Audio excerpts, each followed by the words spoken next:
Today I'm going to tell you the truth about moving out of state that nobody warned me about. So everybody talks about all the advantages of moving out of state, lower taxes, cost of living's less, beautiful scenery, a better life. But nobody talks about the roller coaster that takes place between the time you make that decision and the time you make that move. So today I'm here to tell you the honest truth about what to expect and if it's something you even want to, jump into before making that kind of a move. So today we're going to talk about the real deal. So let's get started. So the first thing I want to talk to you about today is the emotional roller coaster that has been taking place since I made this decision to move out of state.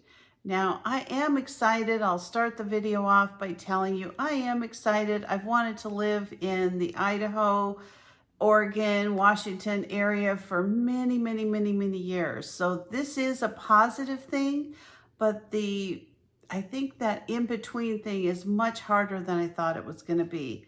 There's so many things that have hit me. I mean, moving out of my comfort zone where I know where my doctor, my dentist, my gym, my just everything, my shopping, my stores. I mean, there's so many things that are just so convenient here. I've been in this area that I live in particularly now for like 30 years. And it's, this is home to me. And making this kind of a move to leave, even finding a hairdresser, what am I going to do about my hair? Oh my gosh. I have like 7 colics in my hair. It took me a long time to find a hairdresser who could cut my hair with all these silly colics. And then the other thing that's been really difficult is just the thought of leaving friends. I mean, I have friends that I've known now for a long, long time. Thankfully, one of them is also moving to Idaho. She's going to be about 3 hours away, but I figure I can meet in the middle and that will work out good. I've known her for, many, many moons. Met her in a whole different lifetime. So anyway, though, that's a big thing. Leaving the doctor is very difficult. I've had a lot of health issues over the last year, so it's kind of nerve-wracking trying to think of finding a new cardiologist, and all that is just a little bit of a worry. I have a lot of excitement, but I'll be honest with you, I also have a lot of fear, and I don't know what this fear and anxiety is coming from. I guess part of it's just the unknown. I am going to have my son and his wife and my grandchildren in the same neighborhood that I'm buying into, so that's going to be a big plus for me. I will have family there, but I'm leaving a lot here. And there's always that nagging feeling in the back of my mind ever since I sold my house and the new people are so excited to be moving in here is, am I making the right decision? The second thing that I really didn't expect was the downsizing issue. So I live in a house. I've been very fortunate to live here. It is about almost 3,500 square feet. And I have a piece of land that is 2/3 of an acre. So it's big. I have lots of fruit trees, swimming pool, garden, just lots of room for the grandkids to play. My house is big. I have just lots of room. It's only my husband and I, but we love having all this extra space. Well, my new house, I'm going to be losing a lot of that square footage. We're moving into a house that's a little bit less than 2,500 square feet. It's still a nice size house for 2 people, but there's a lot of things I have to get rid of. There's furniture that I really like that I need to get rid of. I have nowhere to put it. So I've had to deal with OfferUp, Facebook Marketplace. You know what that's like? People contact you and never showing up, or something is more valuable than you're selling it for, and even then they're offering you pennies on the dollar.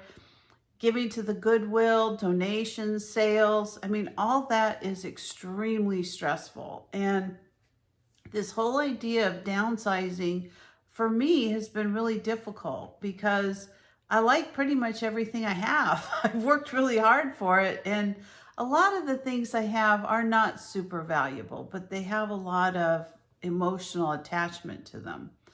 So that's been, I'd say that's been a really big thing for me. And, probably would be for someone else. You're taking things that you've owned for years and you've got to also move those across, several states to get where you're going.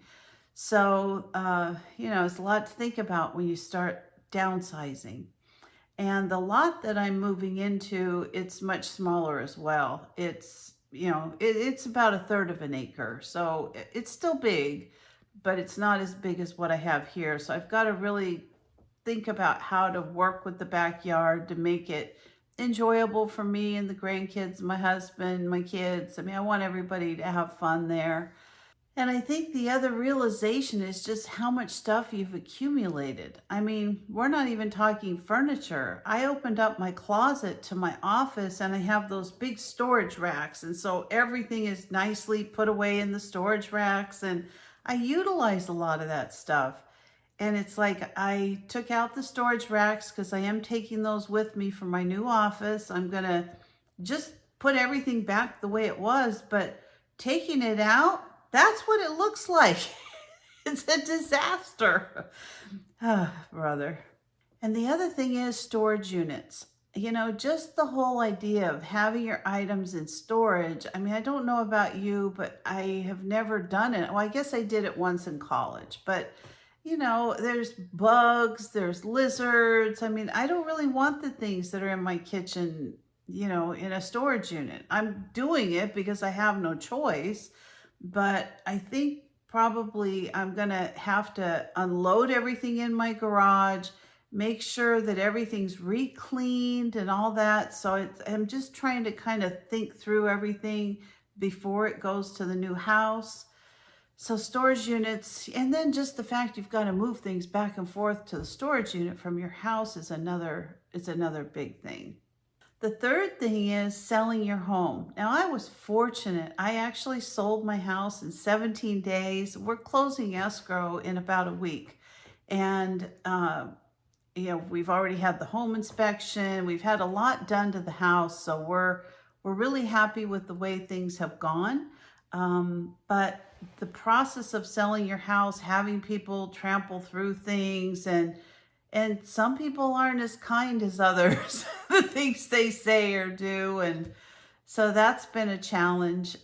Just making sure that everything was in pristine condition. So it took the time before selling to get everything put together and looking great, and then keeping it that way through the sales process. That was difficult. So you've got cleanings, you've got staging, you've got showing your home. Then you have the negotiations after someone buys your house. And believe me, those negotiations go on through the whole process. And I'm actually a real estate broker. I didn't list my own house because I didn't want to have that added worry and stress and all that kind of stuff to going through this process. There's just too much I'm trying to figure out. So we actually had someone, it's a friend of my husband's. He's very active, very good realtor, and he listed our house and sold it. So a lot to consider, finding realtors, all that kind of stuff. It does take a toll on you. The fourth thing is finding a house in another state or a living situation in the interim. So in my personal situation, I'm having a house built. Now it's a tract home where my son and his wife are buying. We're in the same development. And so it's going to be about 6 months before our house is ready. So in the meantime, it was trying to figure out, do we move there and get an apartment? Do we get something here and then move everything there? We've decided, because my daughter-in-law has a lot of family here, that we're going to spend the summer here and just enjoy, relax after all this process is over, and get an apartment. I had initially thought of even staying in a hotel for a couple of months, but that really isn't an option. So we're going to get a little 2-bedroom apartment.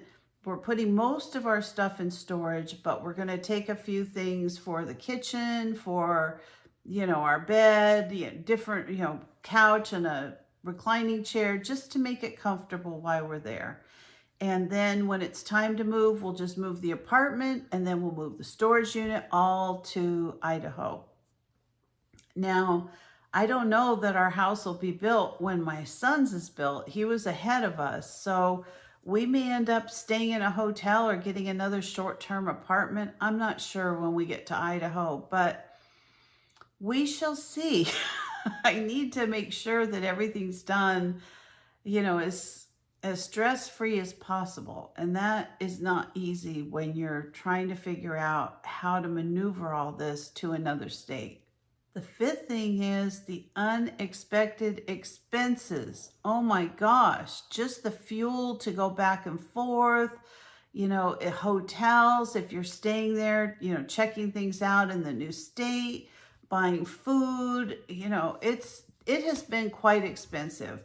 And we've been there now several times, and every time we go, it's, a lot of money. We're finding that there are, utility charges. We're turning things off. We're going to have to turn things on in the apartment. Then we'll have to turn it off, turn things on when we get to Idaho.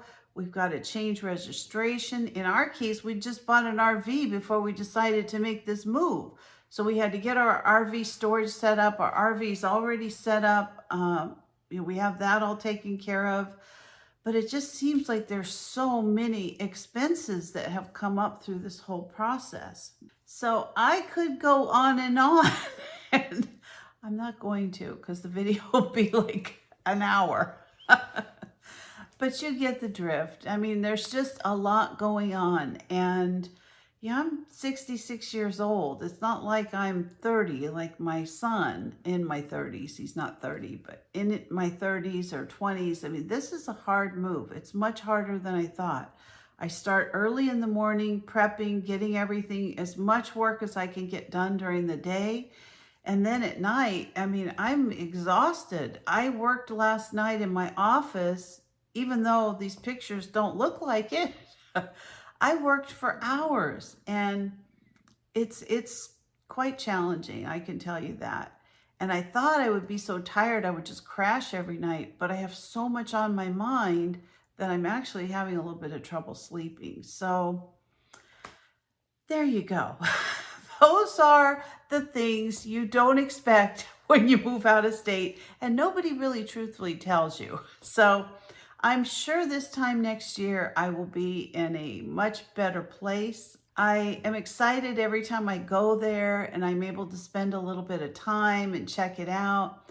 But, there's always that fear of the unknown. And I'm just stepping in both feet first, and that's all I can do. Just get through every day, one day at a time. And by this time next week, I will be out of my house. Well, I won't be out, but I'll be moving out. So it's pretty quick. So anyway, I hope this helps if anybody's considering a move or going through a move or that kind of thing. And if you'd be interested in watching any of my packing videos or anything else that might be of interest to you, let me know. I am not doing quite as many videos throughout this next week or two just because it's so difficult trying to get the actual move done, but I'm going to try to do whatever I can. And I hope you enjoyed this. I hope it inspired someone out there. And if you're not a subscriber, please consider subscribing to my channel. That's the biggest thing that anyone can do to help me and to help my channel grow, is to subscribe. And I will be happy to embrace you and have you as part of the Homestead Patch family. So like, share, or a thumbs up would be greatly appreciated as well. So thanks a lot and have a wonderful day. I will see you next time. Bye-bye.